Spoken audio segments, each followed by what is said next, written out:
নমস্কার, আমি ডাক্তার অনুকা ব্যানার্জি। আমার আজকের আলোচনার বিষয় হোমিওপ্যাথিতে ফোড়া নিরাময়। ফোড়া মানে কি? বয়েলস।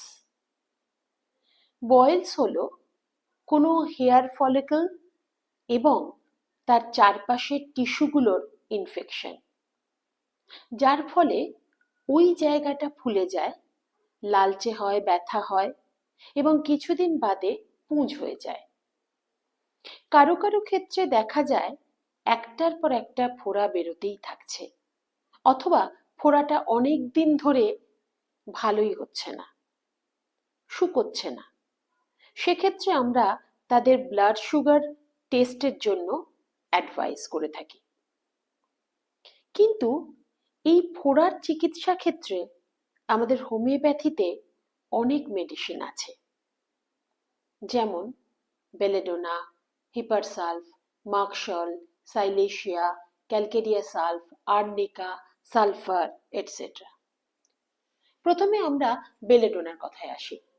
বেলেডোনার ক্ষেত্রে ফোড়াটি লালচে হবে, টাচ করলে ফোড়াটিতে একটা গরম ভাব পাওয়া যাবে এবং দপদপ অনুভূতিযুক্ত ব্যথা থাকলে আমরা ইউজুয়ালি বেলেডোনা 30-র কথা ভাবি। এবার হিপারসালফের কথা বলি।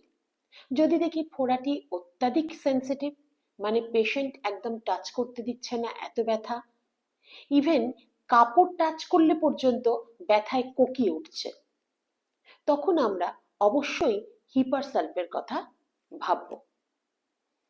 নেক্সট, মার্কশল।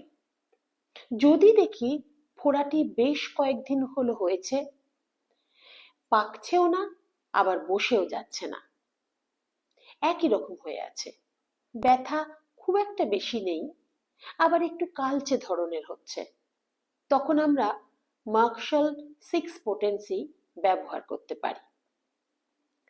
নেক্সট আসি সাইলেশিয়ার কথা। এক্ষেত্রে কোনো পুরনো বয়েলস অথবা অ্যাবসেস ফেটে গেছে এবং কয়েকদিন ধরে পুঁজ বেরোচ্ছে এবং পুঁজটি খুব দুর্গন্ধযুক্ত, তখন কিন্তু আমরা সাইলেশিয়ার কথা ভাবতে পারি। আবার ক্যালকেরিয়া সালফের ক্ষেত্রে দেখা যায় যে বয়েলস অথবা অ্যাবসেসটা ভালো হচ্ছে না, পুঁজ প্রচুর পরিমাণে বেরোচ্ছে এবং একটু ইয়েলোইশ মানে হলদেটে ধরনের পুঁজ বেরোচ্ছে, তখন আমরা ক্যালকেরিয়া সালফ 6X এর কথা ভাবতে পারি। এবার আসি আর্নিকার কথায়। আর্নিকা আমাদের খুব ভালো মেডিসিন গ্রীষ্মকালীন ফোড়ার জন্য।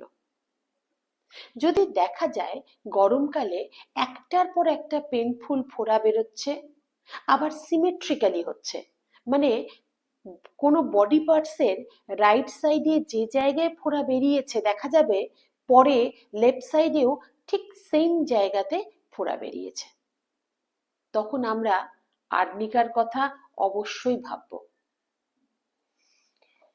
আবার ফোড়ার ক্ষেত্রে সালফারের কথা না বললে কথাটা অপূর্ণ থেকে যায়। যদি দেখা যায় অনেকগুলো বয়েলস একসাথে ক্রপসের আকারে হয়েছে এবং বারে বারে হচ্ছে এবং তার সাথে প্রচন্ড চুলকানি রয়েছে, তাহলে আমরা সালফারের কথা একবার হলেও ভাববো। আর তার সাথে যদি সালফারের আদার্স যে সিমটম সেগুলো যদি মিলে যায়, তাহলে তো আর কোনো কথাই নেই। রেকারেন্ট বয়েলসের ক্ষেত্রে আমরা সালফার ছাড়াও ক্যালকেরিয়া কার্ব, টিউবারকুলিনাম ইত্যাদি মেডিসিন সিমটোম্যাটোলজি অনুযায়ী ব্যবহার করতে পারি। নমস্কার, এবার আসছি আসল কথায়। এতক্ষণ আমরা ফোড়া সংক্রান্ত কিছু স্পেসিফিক মেডিসিন নিয়ে আলোচনা করলাম, কিন্তু সবশেষে একটা কথা বলি যে আমরা হোমিওপ্যাথিক ডক্টররা আমরা কিন্তু কোনো রোগের চিকিৎসা করি না, আমরা টোটালিটি অফ সিমটমস নিয়ে রোগীর চিকিৎসা করি। তাতে আমাদের মেডিসিন সিলেকশন প্রপার হয় এবং পেশেন্টও সুস্থ হয়ে ওঠেন। তাই আপনাদের কাছে একান্ত অনুরোধ, আপনাদের যদি কারোর কোনো ফোড়া সংক্রান্ত কোনো সমস্যা হয় তাহলে অবশ্যই আপনারা আপনাদের নিকটবর্তী কোনো হোমিওপ্যাথিক ডক্টরের কাছে যান, তাদের সাথে কনসাল্ট করুন এবং তার পরামর্শ অনুযায়ী প্রপার মেডিসিন, প্রপার পোটেন্সি এবং প্রপার ডোজ সহ সেবন করুন এবং সুস্থ থাকুন। ধন্যবাদ। সবাই সুস্থ থাকুন, ভালো থাকুন। দেখা হবে পরের ভিডিওতে।